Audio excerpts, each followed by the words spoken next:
Narito ang aking mga black chicken.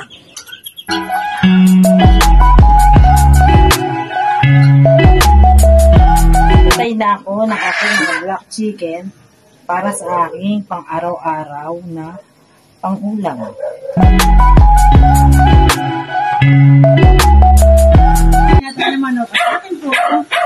Itutubog po sa mainit na tubig para po sa aking hibol.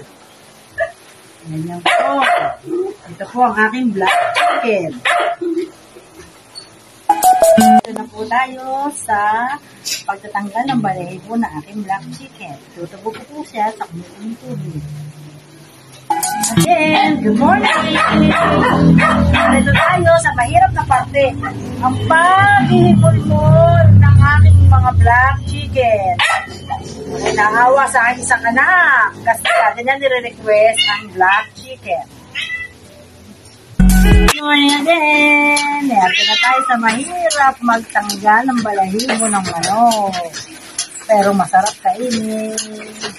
Hi! Kaway-kaway ka dyan, mga meses. Hello again! Good morning, mga meses. Ito na po ang aking black chicken. Ayan po, pabuka-buka ka. Itim ang kanyang manok. Itim na manok. Itim ang kanyang paa. Pero tataka kayo, bakit gray? Siyempre, mga meses. Para naman ito po sa tubig na mainit. Hindi ka mamutilan. Pumuti. So again, bye-bye! Po natin ang manok bago natin pagutay-gutayin para po yung mga balahibong pusa niya ay mawala po. So, another panibago na naman po tayong paghihirap. So, bye-bye again. Mamaya, gumagalaw-galaw pa ang paa ng manok habang siya ay aking hinugupit. Parang gusto niya magpa-pedicure. Hello! Gumagalaw-galaw pa siya. Oh.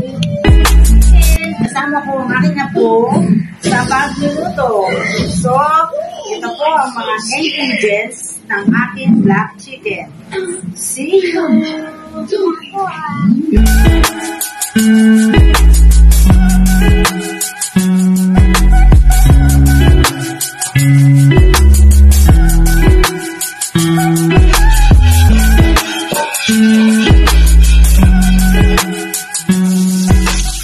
Ayan po, niluluto ko na po ang aking manok na black chicken. Ayan po. Sasangkot na po ako ng luya. Ayan po. Sasangkot na po ng luya, sinasama ko na po ang paminta.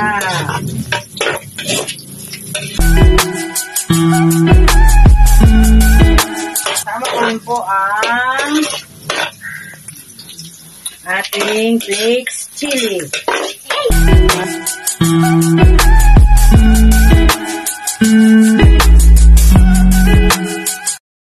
Ating susunod. Ano po? Bawang. Ano po ang kasunod?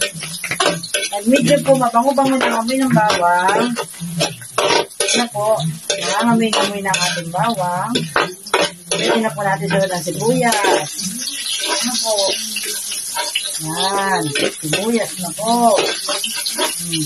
Pwede na po natin ilagay ang ating tanglad. Sama rin po ang tanglad. Yan po. Ano po? Yan. Ang ating pong laurel. Ano po?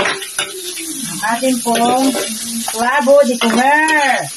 So, yan po. Pagka ganyan po nangangamoy-ngamoy na, ang bango-bango, pwede na po natin ilagay ang ating pong black chicken.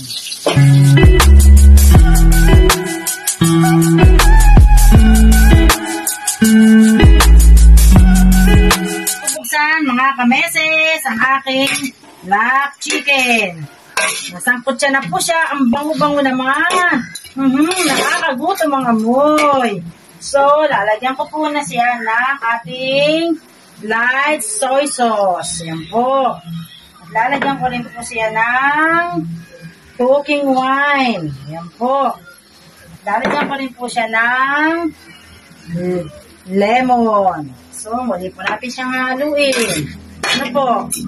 Talaga po namang tanggal lahat ang lansa sa lahat ng rekado nilagay natin sa black chicken. Ang bango-bango. Ang bango-bango naman. Hindi na natin isang tatakpan.